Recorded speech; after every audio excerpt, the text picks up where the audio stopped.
అందరికీ నమస్కారం. శ్రీనివాస్ చెప్పే కథలకు మీ అందరికీ స్వాగతం.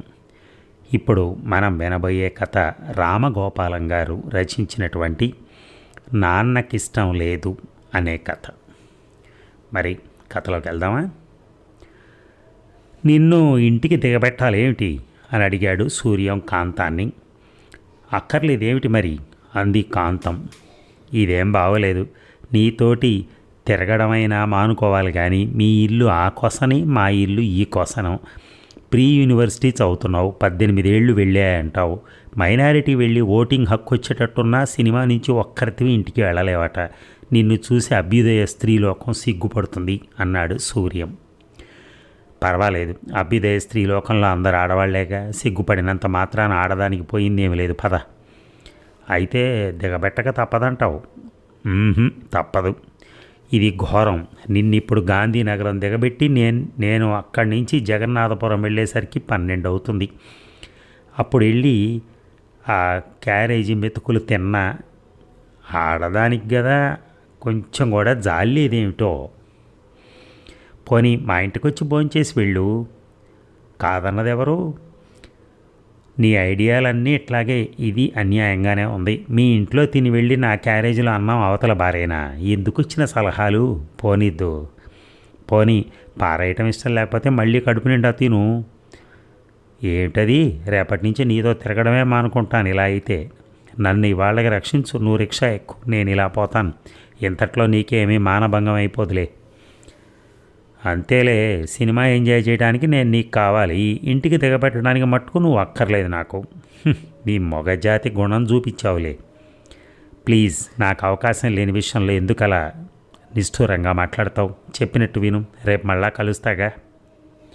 చివరికి కాంతానికి రిక్షావాడికి డబ్బుల్ని ఒప్పజెప్పి సూర్యం ఇంటి ముఖం పట్టాడు. అతనికి ఆశ్చర్యం వేసింది. కాంతం ఎవరు, తనెవరు? కాంతం ఎవరో తనకింకా పూర్తిగా తెలియదు. తను మోటార్ ట్రాన్స్పోర్ట్ కంపెనీలో గుమస్తా. 5 నెలల కిందటే ఈ ఊరు వచ్చాడు. హోటల్లో తింటూ లాడ్జిలో ఉంటున్నాడు.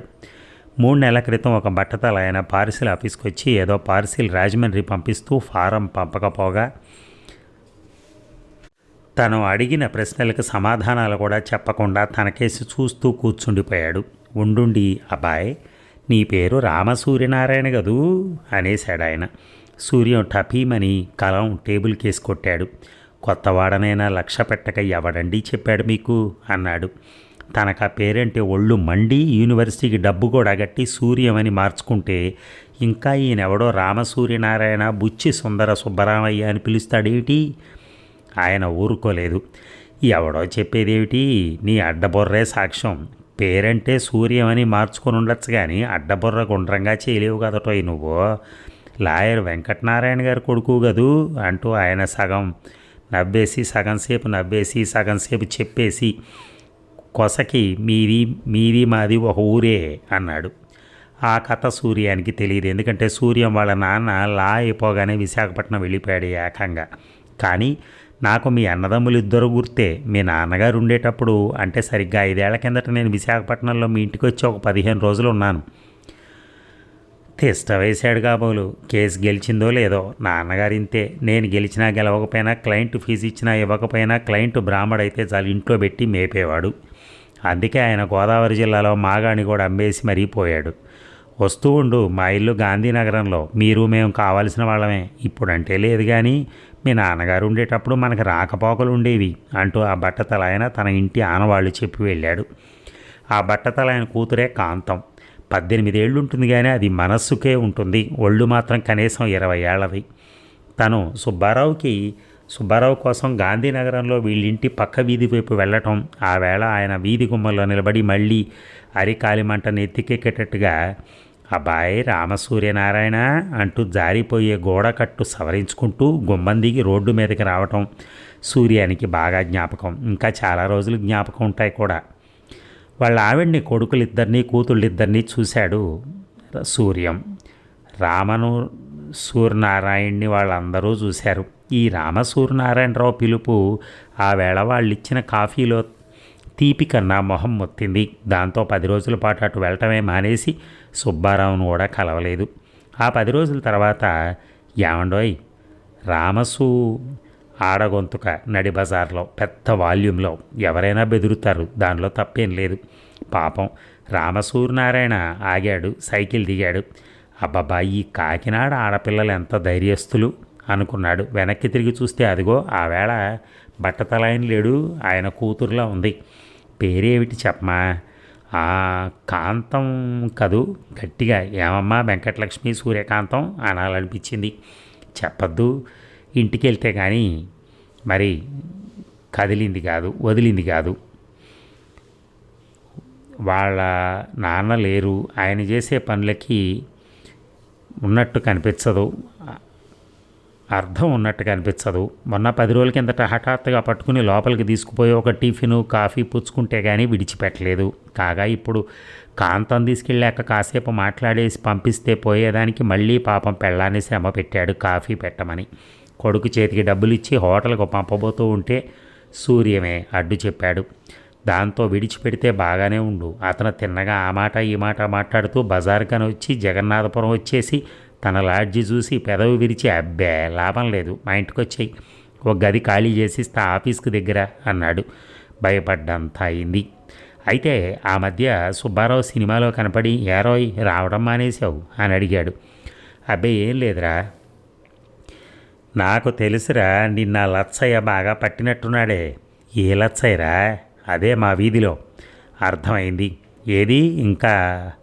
అంతే సుమండి, అక్షరాల ఈ 4 ముక్కలే. మర్నాడు లచ్చయ్య గారు స్వయంగా కంపెనీ ఆఫీస్కి వచ్చేసారు. అబ్బాయి నీతో మాట్లాడాలన్నారు. మాట్లాడండి అన్నాను. ఇక్కడ ఎలాగా, బయటికి రా. ఏమిటో ఆఫీస్ రూమ్లో లేని సీక్రెసీ రోడ్డు మీద వస్తుందా? ఇంట్లో మొగుడున్నాడని సంతకెళ్ళి బట్ట కట్టుకుందట. మేనేజర్ని అడిగి రోడ్డు మీద దాకా వచ్చాడు సూర్యం. అయ్యింది అనుకున్నంత అయింది. చప్పున అడిగేస్తాడు కాబోలు పిల్లను పెళ్ళాడమని. అంతకంటే చప్పున తేల్చేయమంటాడు కాబోలు. దేవుడా, ఈ ఆంధ్ర కన్యలకి ఏం గతి పట్టింది? వాళ్లతో పాటు మాకు నిన్ను మా ఇంటికి తీసుకెళ్ళటం, మా వాళ్ళకి పరిచయం చేయటం, నీ లాడ్జికి నేను రావటం, మా ఇంటికి మారిపోమంటాం, ఇవి చూసి నువ్వేమైనా అనుకున్నావా నాయన అన్నాడు ఆయన ఒక్క బిగిన. చెప్పండి, తనెందుకు ముందు మాట్లాడటం? చాలా పొరపాటునైనా వృద్ధిలోకి రావాల్సిన వాడివి, వెంకటనారాయణ గారంత పెద్ద లాయర్ కడుపున పుట్టినవాడివి, అన్నిటికీ మించి 25 ఏళ్ళు వెళ్ళి 125 రూపాయలు తెచ్చుకుంటున్నవాడివి. ఈ ఆలోచన నీకే కలిగిందా లేక ఇంకెవరైనా చెప్పారా అబ్బాయి? శివ హరిహరి, నీకు మా అమ్మాయినిచ్చి పెళ్లి చేద్దామన్న ఉద్దేశంతో నేను నిన్ను పరిచయం చేసుకున్నాను అనుకున్నావా? వేరే నాయన, ఎంత తప్పది. డామిట్, కథ అడ్డంగా తిరిగింది. ఏదో చెప్పి చూసుకోవాలి. చిచి, నాకు అలాంటి ఉద్దేశమే లేదండి. అసలు నేను అలా అనుకోనే లేదు. అలా అనుకోవటానికి ఇంకా ఏది మీరు అని గాబరా పడిపోయాడు సూర్యం. గాబరా పడకో, తాపీగా ఆలోచించు. నేను ఇదే సెంట్ చేసి చాలా ఇదయ్యాను. నేను బాగా బతుకుతున్నవాడిని, అంత నీచానికి దిగుతానని ఎలా అనుకున్నావోయ్? అసలు అలాంటి ఉద్దేశమే నాకున్నట్టయితే మీ అమ్మగారున్నారు, మీ అన్నయ్య గారు ఉన్నారు, వారిని సంప్రదించకుండా ఏదైనా చేసి అంతటి వెర్రివాడిని కాదు నాయన. చూడు, నా వయసు ఎంత ఉంటుంది? 50 అని గొణుక్కున్నాడు సూర్యం. 50 కాదు, 55. ఈ 5 ఏళ్లలోనూ తను క్రమ పద్ధతిలో చేయని ఒక్కటి ఎవరినైనా చూపించమను. అలాంటిది నేను మ్యారేజ్ అంత ముఖ్యమైన విషయాన్ని ఇలా వంకరగా నడిపిస్తానా? ఇలా కల్లో కూడా అనుకోకు, తెలిసిందా? ఎవరు అనుకున్నారు? ఆయన తనను అడ్డమైన వెళ్ళప్పుడు ఇంటికి పిలుచుకోవటం, కాఫీ టిఫిన్లు ఇచ్చేస్తూ ఉండటం, ఇంట్లో ఎదిగిన అమ్మాయిని ఉండడము చూసి ఆయన ఇలాంటి అభిప్రాయంతో ఉన్నాడని తను అనుకున్నాడు. ఇంకా అనుకున్నాడో లేదో, ఇదేమిటి తుఫాను? ఏమైనా సరే అతన్ని రోడ్డు మీద మాట్లాడినవ్వకూడదు. మొహం అదోలా పెట్టేసి సూర్యం అతన్ని అసహించుకుంటున్నట్టుగా, అయ్యా మొన్నటి వరకు మీరెవరో నాకు తెలియదు, తెలుసుకుందామని నేను ప్రయత్నమూ చేయలే. ఇంతకీ మీ ఇంటికి నేను 2 సార్లే కదా వచ్చాను. మీ అమ్మాయిని ఇప్పటిదాకా తలెత్తి చూడనైనా చూడలేదు. అలాంటిది నేను ఈ ఉద్దేశంతో ఉన్నానని మీరు ఎలా అనుకున్నారు? లేకపోతే మీకు ఏ వెధవ చెప్పాడు? చెప్పండి, వాడిని డొక్క చిరేస్తాను అన్నాడు. ఏమో, నేను ఈ ఉద్దేశంతో ఉన్నానని నువ్వు అనుకుంటున్నట్టు తెలిసింది. అది చాలా పొరపాటైనటువంటి అభిప్రాయం. అటువంటి అభిప్రాయంతో అయితే మటుకు నువ్వు మా ఇంటికి రావద్దు, నేను మీ ఇంటి దగ్గరికి రాను. స్నేహరీత్యా అయితేనే అని అర్థాంతరంగా వెళ్ళిపోయాడు. దాంతో గొడవ వదిలిందని సంతోషించాడు. అవును, ఇదో గొడవ కిందే ఉంది. ఈ మధ్య మరీ ఈ రకం వేట ఎక్కువైపోతేను తను అలాంటిదే ఇది అనుకున్నాడు. ఎలాగో అలా పీడ విరగడైంది కదా అనుకున్నాడు. కానీ దాంతో వదిలిందా? ఈ గొడవైన మూడో నాడు సుబ్బారావుని చూసి వచ్చేస్తుంటే మళ్ళీ కాంతానికి దొరికిపోయాడు సూర్యం. ఏమండి మా ఇంటికి రావడం మానేశారు? అబ్బే ఏం లేదు, రండి, మా నాన్నకి జ్వరం నిన్నటి నుంచిను. ఓహో అలాగా, అయితే లోపలికి రాదలుచుకోలేదా అండి? అబ్బే ఎందుకు రాను, నాకు అసలు ఇలా రోడ్డు మీద మాట్లాడటం అంటేనే చికాకు. చేస్తాడేమిటి, రోడ్డు మీద నిలబెట్టి మగాడిని ఇంట్లోకి రాదని అడుగుతూ ఉంటేను, పైగా అడ్డు తిరిగిపోయిందిగా, అంతా స్నేహరీత్యాలే కదా. ఇక డాక్టర్ దగ్గరికి కుర్రాడిని సైకిల్ మీద ఎక్కించి తీసుకెళ్ళి ముందు చూపించాడు. బజార్కి వెళ్ళి బ్రెడ్డు బత్తాయికాయలు పట్టుకుని తనే గాంధీనగరం మళ్ళీ వెళ్ళాడు. అలా జ్వరం తగ్గే వరకు రోజూ వెళ్ళాడు. బోగట్టాలు ఇవి, వాళ్ళింట్లో ఎవరు చేసినా కాఫీ బాగుండదు. కాంతం అనబడే ఈ అమ్మాయికి పెళ్ళేమో కాలేదు కానీ అనొచ్చట. ఎందుకంటే వీళ్ళకి బావకుడున్నాడు, అవ్వచ్చట. అతను వీళ్ళ మేనత్త కొడుకేను. అంతా 5 ఏళ్ల క్రితం ఉద్యోగం కోసం బెంగళూరు వెళ్ళిపోయి ఎందులోనో పనిచేస్తున్నాడట. వాళ్ళ అమ్మా నాన్న కూడా కాంతాన్నే చేసుకుంటారట, అదే కోడలుగా. కానీ ఆ కుర్రాడే, ఆ బావ, ఈ 5 ఏళ్ల బట్టి రాజమండ్రి సంవత్సరానికి ఒకసారి వచ్చి 15 రోజులు ఉంటున్నా కాకినాడ ముచ్చటకైనా రాలేదట. అయినా సరే వాడు దీన్ని పెళ్ళాడతాడట, వాడికి దీన్ని ఇస్తారట. ఆడతాడు కాబోలు, ఆడినా ఆడకపోయినా సూర్యం అడక్కర్లేదన్నమాట. ఆడక్కర్లేదు అంచేత లచ్చయ్య గారు ఆ ఉద్దేశంలో లేరన్నమాట. కూతుళ్ళిద్దరూ కొడుకులిద్దరికంటే పెద్దవాళ్ళు, అయినా అందరూ మంచివాళ్ళు. వాళ్ళు బొత్తిగా ఈ కాలపు వాళ్ళు. వాళ్ళకి వాళ్ళ అమ్మకి నాన్నకి ఉన్న చేదస్తం పీనాసితనం లేవు. అందరిలోకి కాంతం తెలివితేటలైందే గాక నిర్మోహమాటంగా మాట్లాడుతుంది. దానికి చదువుతో సంబంధం లేకుండా లోకజ్ఞానం పెరిగిందట. కాంతం తనకంటే చిన్నది కదా అని అండి అనటం మానేస్తే ఓ పావుగంట చూసి తను నువ్వు నువ్వు అంటం మొదలెట్టింది. ఇది ఒక అందుకు మంచిదే అనుకున్నాడు సూర్యం కూడా. పెళ్లి గురించి ఉద్యోగం గురించి కాంతానికి ఉన్న అభిప్రాయాలు సూర్యం చాలా ఆసక్తితోటే విన్నాడు. మా బావ మేము చిన్నప్పుడు ఎంతో ఇదిగా ఉండేవాళ్ళమా, పెద్దయ్యాక ఏం వెలగబెడతాడో అనుకునేవాళ్ళం. వాళ్ళ నాన్న అమ్మ మాత్రం బీఏఓ ఎంఏఓ పాస్ అయి కాకినాడకే కలెక్టర్ అయిపోతాడన్నంత మురిసిపోయేవాళ్ళు. ఇంత చేసి బెంగుళూరు వెళ్ళి అక్కడ మెకానిక్ అట. ఏ మెకానిక్లో, మెడ్రాసు బెంగుళూరు మెకానిక్ పని అంటే ఏదో పెద్ద ఉద్యోగం కాబోలనుకోవటం. వాళ్ళు అక్కడ చేసే పని మేకులు ఓడదీయటం, స్క్రూలు తిప్పటం. ఇక్కడ వీళ్ళు మావాడు మెకానిక్ అంటే మావాడు ఫిట్టర్ అనుకుని మురిసిపోవటం. ఏడాదికోసారి ఏం వస్తాడో వాళ్ళ దగ్గరికి. మిగిలిన ఏడాది పొడుగు మనీ ఆర్డరే కాదు, ఉత్తరం ముక్కైనా రాయడు. రాజమండ్రి వస్తే గంజిగుంటలో పొరలాడినట్టు ఇరకాటంగా ఉంటుందట. ఎప్పుడో పొరలాడుగామోనని నేనంటే మా అత్త అదేమిటి అలా అంటావు అని నొచ్చుకుంది. మా అత్తకు మెకానిక్ అంటే తెలియదనుకో అంది ఒకసారి పూర్తిగా చేతులు తలాడిస్తూ. అయితే నీకు మీ బావంటే ఇష్టం లేనప్పుడు ఆ మాట చెప్పరాదు అన్నాడు సూర్యం సంగతి చూద్దామని. వాళ్ళ చెల్లెలు పెద్ద తమ్ముడు ఉన్నా లక్ష్య పెట్టక. అవును, ఒకవేళ కాంతమే తనని లవ్ చేస్తే అది చూసుకోవాలి కదా, ఎటు నుంచి వచ్చినా. ఎందుకు ఇష్టం లేదు? ఇష్టం లేదని పైకంటం ఎందుకు, అందువల్ల మరికొంత నోరు దండగా. ఇక అక్కడి నుంచి ఎందుకు ఇష్టం లేదో ఏమిటో అన్నీ వస్తాయి. ఎందుకు వచ్చిన గొడవలే, ఇష్టానికే ఉంది. 4 రోజులు కలిసిమెలిసి ఉంటే అదే వస్తుంది ఇష్టం. సినిమాలో చేరిపో అన్నాడు సూర్యం ఒళ్ళు మండి. చేరటం మాటకేం కానీ సినిమాకి వెళ్దాం పద్దు, దిక్కుమాలి నీళ్ళు ఎంతసేపు తినను కూసోటం, తినటం కూసోటం, చెడ్డ ఇదిగా ఉంది అంటూ మిగిలిన తమ్ముడిని కూడా వెంట పెట్టుకొచ్చింది. మరోనాడు కంపెనీకి సెలవైతే సాయంకాలం పూట రోడ్డు మీద తిరుగుతుంటే కనిపించి, అమ్మయ్య మీ ఆఫీస్కి సెలవని తెలియక అక్కడికి వెళ్ళాను. ఇవాళ నువ్వు మా కాలేజీకి రావాల్సిందే, మా కాలేజీలో ఫంక్షన్ ఉంది, నేను పాడుతాను చూద్దు గాని పద అంటూ పట్టుకుంది. 2 స్నేహితులు తనతో ఉన్నారని, తనంటే వాళ్ళను కూడా రమ్మను అని కాలేజీ కుర్చీలో కరువాయి అంది. కాంతం సినిమా పాటలు పాడింది. త్యాగరాజ కృతి ఒకటి, జయదేవుడి అష్టపదం ఒకటి సినిమాల్లో వస్తే అవి పాడింది. అవి పాడాక ప్రేక్షకుల్లోంచి రాక్ అండ్ రోల్ పాటలన్నా పాడమని చిట్టీలు వెళ్ళాయి. సూర్యం లేచొచ్చాడు. ఈవేళ సాయంకాలం ఆఫీస్కి వచ్చేసి తోచడం లేదంటే తనే సినిమాకి తీసుకెళ్ళాడు. ఇక కాంతం ఇంట్లో ఉంటే ఒకలా ఉంటుంది, రోడ్డు మీద సినిమాల్లోనూ ఇంకోలా ఉంటుంది. అదే సూర్యానికి అర్థం అలా. రెండింటినీ క్రోడీకరించలేకపోయాడు అతను. ఇంట్లో ఉంటే సింపుల్గా ముద్దుగా మొహమాటంగా ఉంటుంది. మరీ బలవంతం వచ్చినప్పుడు కానీ ఒళ్ళు మండేటట్టు మాట్లాడదు. ఎంతసేపు ఇల్లు నీట్గా ఉంచడం, గోడలకు మంచి బొమ్మల క్యాలెండర్లు, గుమ్మాలకి రంగురంగు లేసుల తెరలు వేలాడగట్టడం, టేబుల్ క్లాత్ ముడతలు పడకుండా సర్దటం ఇవి మర్చిపోకుండా చేసే పనులు. బీరువాలో పుస్తకాలు అడ్డదిడ్డంగా ఉండకూడదు. టేబుల్ మీద పౌడర్ డబ్బా, స్నో సీసా, హెయిర్ ఆయిల్ బాటిలు ఉండొచ్చు, కానీ వాటి వాడుక వల్ల ఏమాత్రం ధూళి మరి మరక ఏం ఉండటానికి లేదు. మంచినీళ్ళు, కాఫీ, టిఫిను ఇలాంటివి వేరే వేరే ఎవరికైనా ఇస్తే చాలా ఒద్దికగా నీట్గా ముస్తాబుగా ఇవ్వటం, ఇలాంటి గృహకృత్యాల్లో మెలకువలు చాలా ఇష్టం సూర్యానికి. ఇంటి దగ్గర అతను ఒక అరగంట కూర్చుంటే ఆ అరగంట అతను కాంతంలో ఈ అలంకార ప్రియత్వం గమనించేవాడు. వీధిలోకి వెళ్తే తోవ పొడుగున విషయం అనక వైనం అనక వాగుతుంది. కనపడిన వాళ్ళనలా వెక్కిరిస్తుంది, వంకర్లు పెడుతుంది. సమయ సందర్భానుసారంగా ఏవో చూపించి చలోక్తులు విసురుతుంది. మొహమాటం లేకుండా అన్ని ప్రశ్నలు అడుగుతుంది. ఫ్రీగా కాఫీ హోటళ్ళకు వచ్చేస్తుంది ఒక్కరితే అయినా సరే. నలుగురు ఏమనుకుంటారో అన్న బెదురు లేనట్టుంది.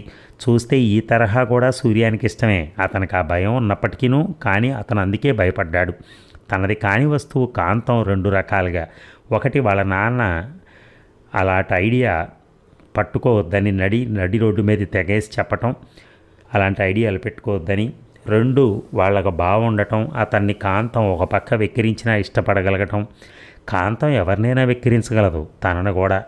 తనది కానటువంటి ఈ వస్తువుని తను ఇష్టపడి ఎప్పటికీ ప్రయోజనం లేకపోగా ప్రమాదం. ఓసారి అతను కుర్చీలో కూర్చుని ఏదో చదువుతూ కాంతంతో మాట్లాడుతున్నాడు. వాళ్ళ నాన్న జమ్మని వీధిలోంచి వచ్చి, చూసావా మీ బావ రేపు 21న వస్తున్నాడట. ఈసారి కాకినాడ వస్తున్నాను మావయ్య. కాంతం ఇంగ్లీష్ మాట్లాడకపోతే ఒప్పుకోనంటూ ఉత్తరం రాశాడు అన్నాడు. కాంతం టేబుల్ మీద ఫ్లవర్ వాజులో కొత్త రకం కాగితప్పులు పెట్టేసి ఇటు తిరిగి, 21 ఇంకా 10 రోజులు ఉందిగా అంది.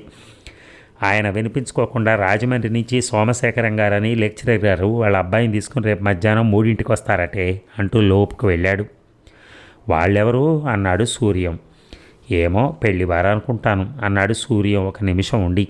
ఇంతట్లో ఆయన వచ్చి, ఆ పెళ్లివారే, సోమశేఖరం గారని రాజమండ్రి కాలేజీలో లెక్చరర్ గారు అబ్బాయట, యూనివర్సిటీలో డాక్టరేట్ చదువుతున్నట్ట అన్నాడు ఉత్సాహంగా.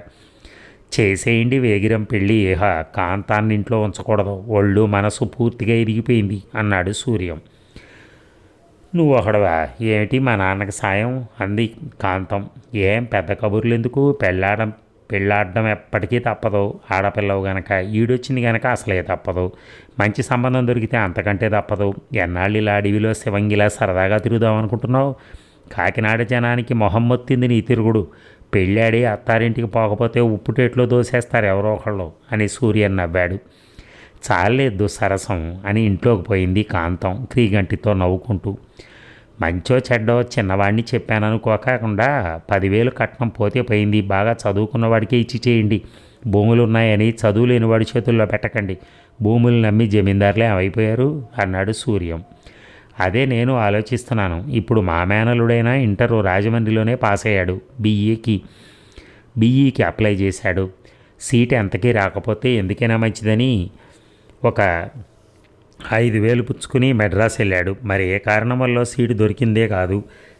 సీటు దొరకలేదంటూ ఇంటికే వెళ్తామని అలా బెంగళూరు వెళ్ళిపోయి అక్కడ ఏదో మెకానిక్స్ చదివి ఇప్పుడు బెంగళూరులోనే సెటిల్ అయిపోయాడు. వాడికైనా ఏం తక్కువ లేదు, 250 డ్రా చేస్తాడు. రాజమండ్రిలో ఒక మేడ ఉంది, 25,000 చేస్తుంది. వెనక ముందు 2 అన్నదమ్ములు ఉన్నారనుకో, ఎవరు ఉద్యోగాలు వాళ్ళు చేసుకుంటున్నారు. అయినా సరేనండి, పిల్ల శుభ్రమైంది, తెలివైంది. మరి వెనకటి మాట ఎలా ఉన్నా ఇప్పుడు కులహీనమైనా సరే విద్యాహీనం ఉండకూడదు. అలాంటప్పుడు పై సంబంధమైనా సరే ఆ ఎంఏ పాస్ అయ్యి అతన్ని వదలకండి. ఎప్పటికైనా చూశారు, ఇంటరే, ఎంఏనే. ఎంత మాట, అందుకేగా వాళ్ళు వస్తానంటే రమ్మని రాసి పడేశాను. ఇక మాట్లాడేశాడే కానీ సూర్యం తాను సముదాయించుకోవాల్సి వచ్చింది, మందలించుకోవాల్సి వచ్చింది. మనసా, నేను నీకు చాలా రోజుల నుంచి చెప్తున్నదేమిటి అని. వాళ్ళు నిన్న ఆ లెక్కలోంచి ఎప్పుడో తీసేశారు. ప్రత్యేకించి ఆయన ఆదినిష్ఠూరం, అమ్మాయి ఏకవచన ప్రయోగం, నిర్మోహమాటం చూసైనా బోధపరుచుకుని నిన్నేమనాలి అని. అవును, వాళ్ళదేం పొరపాట్లేదు. వాళ్ళేమీ తప్పుదారి తొక్కించలేదు. అందులో ఆయన తను తప్పుదారి పట్టబోతూ ఉంటే మందలించాడు. కానీ సూర్యానికి ఒక్కటి బోధపడలేదు. బోధపట్టలేదని అతను బాధపడక్కర్లే అసలు. కానీ అలా ఉండలేకున్నాడు సూర్యం. తన అమ్మాయిని పెళ్ళాడటానికి పనికిరాడా? ఎందుకు పనికిరాడు? తను బీఎస్సీ పాస్ అయ్యాడు, రూపాయలే ప్రస్తుతం కంపెనీ ఇస్తున్నా, రేపు ఎక్కువ ఇవ్వడానికి ఛాన్స్ ఉంది. ఈ ట్రాన్స్పోర్ట్ కంపెనీ గవర్నమెంట్ తీసుకుంటే గవర్నమెంట్ ఉద్యోగమే అయిపోతుంది తంది. కాకపోయినా కంపెనీ ఉద్యోగాలు అంత చచ్చిపోయేం లేవు. ఆస్తి లేకపోయినా అప్పు లేదు. అన్నగారా ఏదో లాయరు, తనకు కాణి ఇవ్వవలసిన వాడే కానీ తన దగ్గర తీసుకోవలసిన వాడు కాదు. తనకు పెద్ద చదువు ఏదైనా చదువుకోమని విశాఖపట్నంలో ఉన్న ఇంటి తాలూకా సగం ఎప్పుడు కావలిస్తే అప్పుడు, ఎలా కావలిస్తే అలాగ ఇచ్చేస్తాననే అంటున్నాడు. తన వాటా అద్దె ఏ నెల కానెల పంపుతూనే ఉన్నాడు.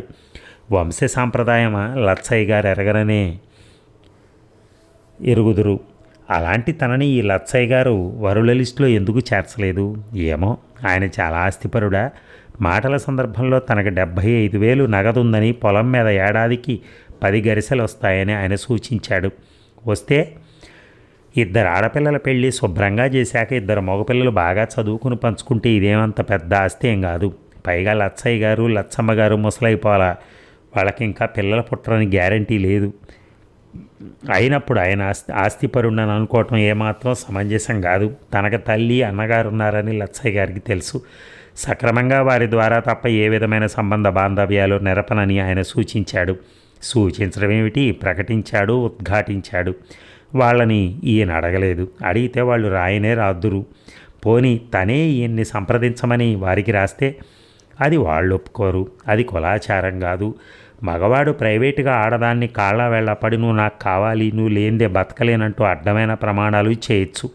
అది లోకాచారం. కానీ మావాడికి మీ పిల్లనివ్వన్నట్టు అడగకూడదు పబ్లిక్గా. అది కులాచారం కాదు. ఎలాగా? ఎవరో ఎదురుగుండా వస్తూ పలకరించినట్టుంది.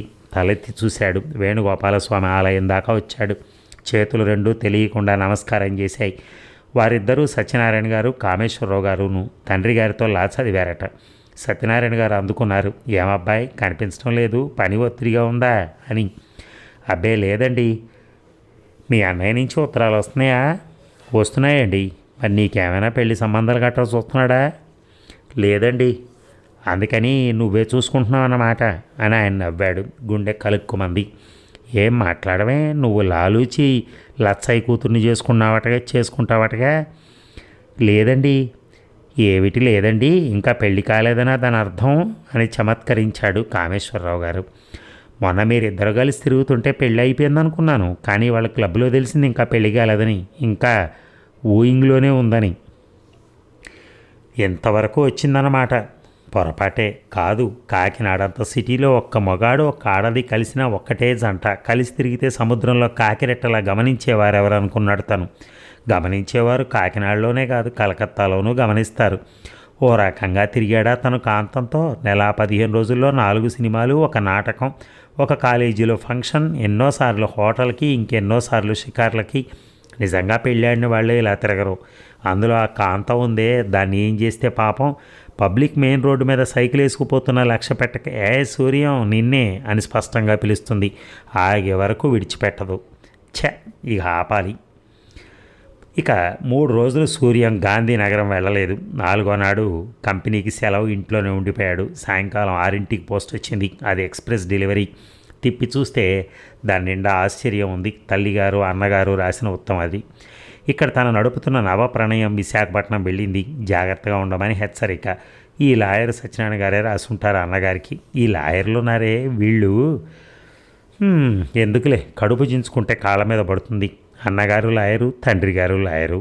కాగితం వెతుక్కుని వెంటనే జవాబు రాశాడు. అదంతా ఒట్టిదే, అలాంటిదేమీ నమ్మద్దు అని. చించేసి మళ్ళా రాశాడు. నిజమే కానీ ఇదంతా ఒక ఫ్రెండ్లీ అఫైర్ తప్ప అంతకు మించింది ఏమీ కాదని, ఎలాగైనా ఇక మీదట మానేస్తానని, ఇప్పటికే తగ్గించుకున్నానని, దీంట్లో సుమారుగా జరిగిందంతా రాశాడు టూకీగా. పెరట్లోకి బాత్రూంలోకి వెళ్ళొచ్చేసరికి కుర్చీలో కాంతం కూర్చునుంది. అరే అన్నాడు సూర్యం. కాంతం లేచి మంచం దగ్గరికి వెళ్ళి కూర్చుంది. సూర్యం తువ్వాలతో చేతులు తుడుచుకుని కూర్చున్నాడు కుర్చీలో. ఏ ఇలా వచ్చావు కాంతం? ఊరికినే. ఏ మా ఇంటి వైపు రావడం మానేశావు అంది. బాగుంది, నీకోసం పెళ్లి కొడుకులు వస్తూ ఉంటే నేనెందుకు అక్కడికి? పెళ్లి కాస్త చట్టానికే. వెనకటుకో బావగారు బావమరిదిని అడిగేట, నీకు జోరీ గల జోగారావు తెలుసా అని. నాకెందుకు తెలీదు, అక్కయ్య పెళ్ళే వరకు అక్కయ్యను పెళ్ళాడతానని రోజు మన ఇంటికి వచ్చేవాడు కదా అన్న అట్ట మరిది. కట్టి పెడదు నీ ఇనపవిట్లు. కట్టి పెడతా కానీ అసలు సంగతి చెప్పు, నువ్వెందుకు వచ్చినట్టు? చీకటడ్డాది, చాలా దూరం వెళ్ళాలి, నువ్వు వేగిరం బయలుదేరు, నేను దిగబెట్టాలంటే మళ్ళా కష్టం. పోనీ నువ్వు అంత దిగబెట్టకపోతే రాత్రికి ఇక్కడే ఉండి పొద్దుట వెళ్తాను లేదు. అబ్బో అబ్బో, చాలా జోరుగా ఉందే కథ, అంత పనుందా? అవును కానీ కానీ నీ టేబుల్ మీద ఉత్తరం చూశాను. సూర్య 2-3 నిమిషాలు మాట్లాడలేదు. అతను మళ్ళా ఉత్తరం తీసి చదువుకున్నాడు. నిజానికి అందులో కాంతం చూడకూడదంటూ ఏమీ లేదు. సరేలే అన్నాడు. అది ఒకందుకు మంచిదే, నేను నీతో చెప్పడం ఎలాగా అని ఇదైపోతున్నాను. నిజంగా నీ ఉద్దేశం అంతేనా? నీతో నేను ఏ విషయం మాట్లాడలేను. ఏ, మన ఇద్దరం ఈ సంగతి ఇంతకుముందు అనుకోందే. నిజమే అనుకో, కానీ నువ్వు ఆలోచించకుండా ఈ విషయంలో మాట్లాడగలవని నాకు తెలుసు. అంచేత దాగుడు మూతలు మానేయి. నీ ఏ సంగతి తేల్చుకోవడానికే వచ్చాను. ఇప్పుడు ఇలాగ నాన్సకు తేల్చు. ఏమిటో నీ గొడవ, నన్ను ఏమిటిలా వీపుకు తింటున్నావు ఇవాళ? మనం ఎప్పుడు ఇలా కక్షగా మాట్లాడుకోలేదే. నువ్వు అడ్డదిడ్డంగా మాట్లాడటం మాంతావా లేదా? కాంతం కన్నీళ్లు తుడుచుకుంది.